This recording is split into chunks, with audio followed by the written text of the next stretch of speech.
Hola a tothom. En aquest videotutorial veurem com crear materials dintre de la nostra classe. En aquesta situació el que farem serà generar el material més senzill que existeix. Per tant, accedirem a la nostra classe, ens adreçarem al treball de classe.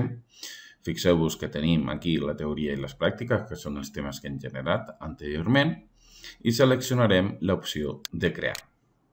Aquí seleccionarem material i se'ns obrirà la següent finestra on nosaltres podrem afegir un títol, aquest apartat és totalment obligatòria, i després una descripció.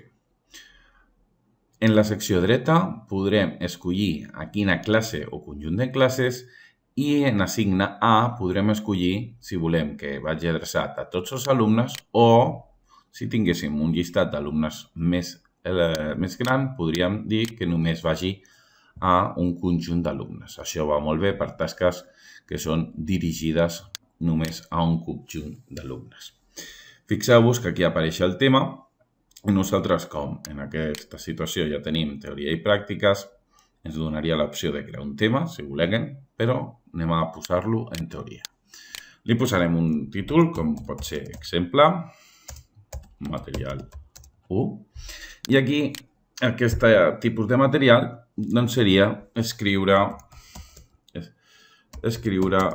tot el necessari en aquesta secció. Com podeu veure, això només es limita a una informació molt textual, que podrem utilitzar aquestes opcions, que estan molt limitades, però com veurem més a continuació, podrem fer o posar a disposició del nostre alumnat molts tipus de materials diferents.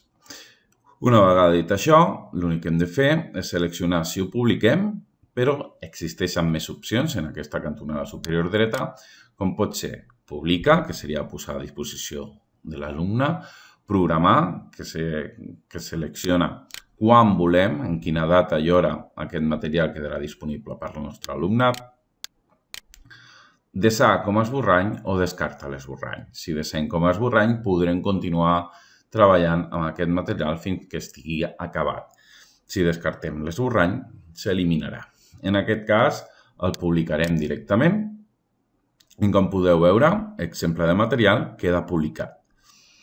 Aquest material, encara que ho veieu a teoria, si després el podem modificar, com anteriorment, podem fer clic i arrossegar-lo a qualsevol altra secció o tema que tinguem dintre del nostre curs.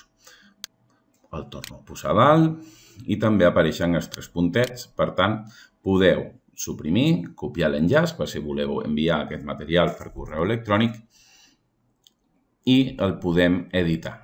El que no podrem fer és, tornar-lo a publicar.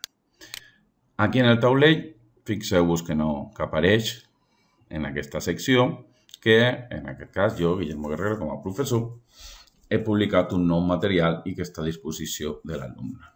Aquest tauler d'activitat, a mesura que anem treballant amb el curs, va agafant més importància, sobretot per l'alumnat, per veure el que s'està fent. Això és tot. Fins la propera.